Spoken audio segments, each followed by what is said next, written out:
I promised the wife the other day a yard of lace I'd bring from one of those department stores where they sell everything. So if you've got an hour or two or three or four to spare, I'll tell you just exactly all the things that happened there. I went to town to number one. The shopman said, "How do? It's been a lovely day today. What can I do for you?" I said, "I want a yard of lace to match this for the wife." "All right," said he, "now here you see an easy chair and china ware, some pictures rare, a bob the pair. Here I've got a baby's cot.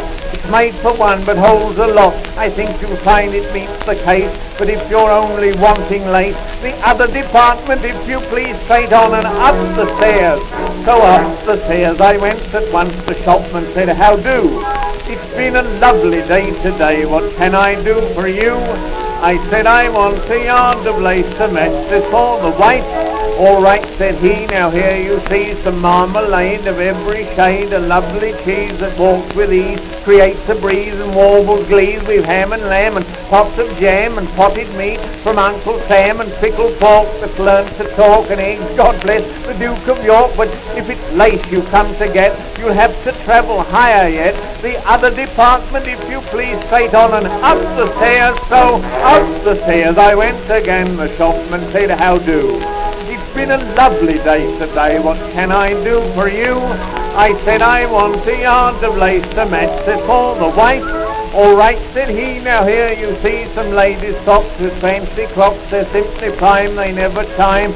When it rains you see the time, with blouses rare beyond compare. Rather bare just here and there, but as they let in lots of air, we've christened them Maud Allen wear. But if it's lace you're anxious for, you'll find it on the bottom floor. The other department, if you please, straight on and down the stairs." Then down the stairs I went again. I found the place at last.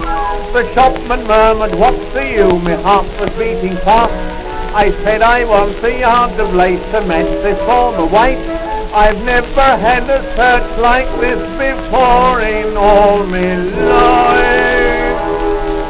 Then as a smile spread over his face, I handed to him that sample of lace.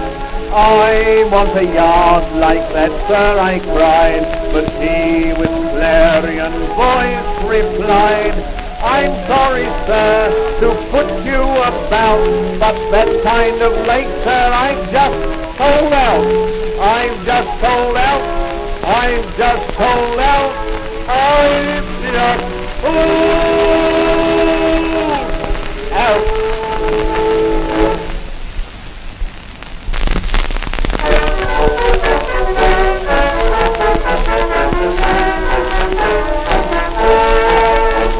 Just lift your eyes and gaze upon a newly married man.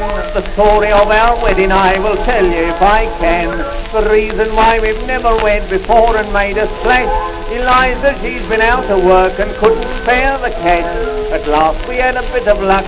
A month ago today, we went and put the bansies up and married straight away. I've just come back from the honeycomb. You know, she wanted to go and see where Dick Turpin was hung, but I says, "No, let's come to a nice quiet little fishing village." So off we went, south end, travelled down first class. My word, you ought to have seen us when we got back. We spent all our money, so she came back third. I hid myself under the luggage.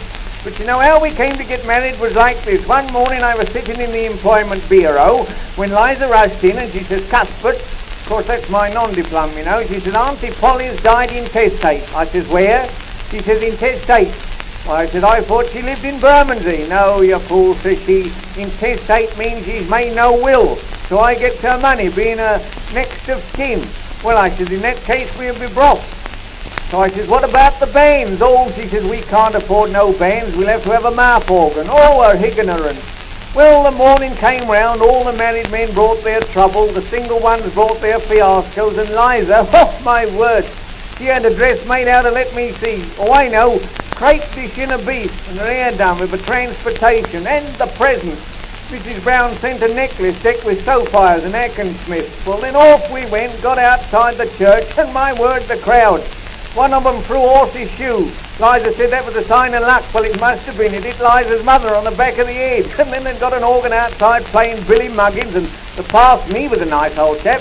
Liza asked him to come home and have a bit of dinner, but he only laughed. I think he thought she was a kidding of him. And the dinner, my word, we had mutton cutlets with delirious trimmings, hamlets, cheese with stilts on that ran up and out of the kitchen, talk about high life below stairs, and then we had blang mangy. Uncle Bill asked the waiter to bung him the earthquake, and he went and dropped it on Uncle's lap.